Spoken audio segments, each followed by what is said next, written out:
let you go, huh? You know, it's easy for some people to get a little toddy every once, you know, what we call some people toddy. A little glass of wine, that's what they say is good for you, a little glass of wine. It's not, there's nothing wrong with that, is there? But what about these that become a drunkard? Isn't that terrible? That's just terrible. Alcoholic. Don't let them drive. Don't let them drive. Y'all, I got to share this with y'all. I haven't ever shared it. Brother David, you ain't gonna believe this. Anyway, we used to sing with a Southern gospel group for about 14 years, traveling some.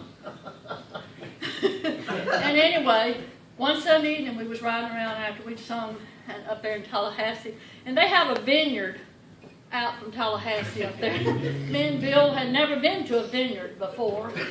You know, where you get wine. Neither one of us has ever drank in our life, didn't know, you know. But we loved growing stuff. And so we went by there, and there was this vineyard all down in there, and that place where they make the wine, and all up there on the hill. And so I said, Bill, let's stop in here and see what this is all about, you know. Get some of this grape juice or whatever they have. Y'all, this is so true. We went into it at Sunday evening. Believe it or not, Sunday evening. Of course, they're closed for the making of it. They're going to go to church that night. But we were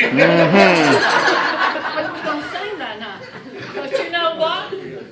We went in there, and we didn't know, had never been in a place like that, but you went up to a bar thing there, and they had all these little samples. They were still open on that part. They wasn't making it back there, but they had the sample.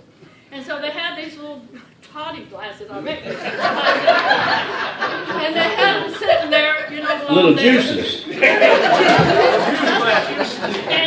there was no one but Bill and I in there, you know. Just samples of what. And so this is the sweetest little lady behind the thing there, and she said, now this is so-and-so gray, white, so-and-so, you know, and you just taste it. Well, you know, so we were tasting it. Each one.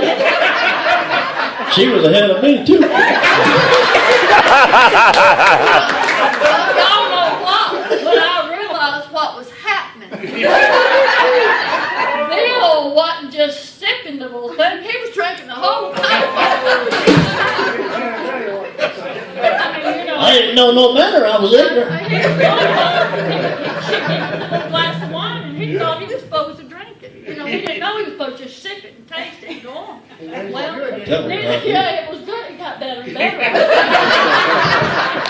But y'all, I think this is so true. This is true. About the time we got the other line. Now. Anyway, when I realized, I just said, Bill, you're not supposed to drink the whole thing, just sip it. Well, it was too late. And I said, I think we better go. It's already wobbling. Well, we go. He always wears a little hat most of the time. So we walk out, start trying to walk out the front door. And when we did, he set that hat on the side of that head. Y'all saw it. And he walks like this, and he said, I think you're going to have to drive.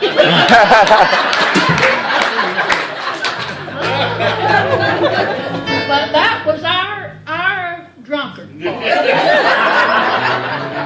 But very innocent. We were so innocent, but we couldn't tell anybody that even that next day where we had been. Because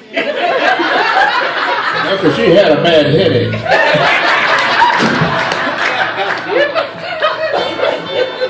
But anyway, the Lord understood, and we were innocent. But anyway, Bill, what if you were drunk? Well, I was a drunkard.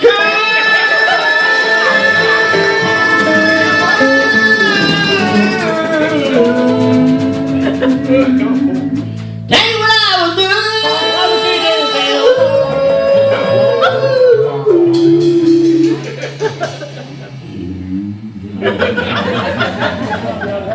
I quit all my drinking and go to working on the building too. Well, I'm working on the building. I'm working on the building.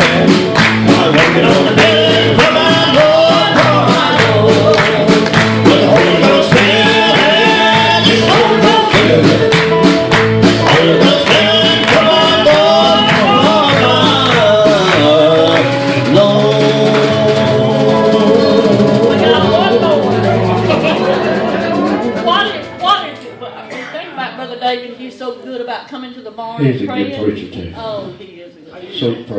his wife was. Precious people.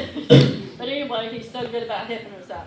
But what if God had called you to preach, Bill? What if you were a preacher? Oh, yeah. What would you do? I wouldn't have no audience, I'll tell you that.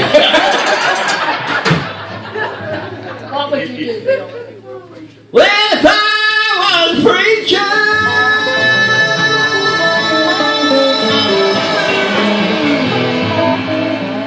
tell you what I would do.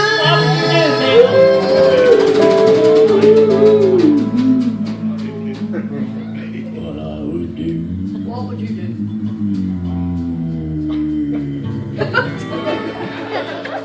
I'd keep on preaching, work on the building too, while I'm working on the building.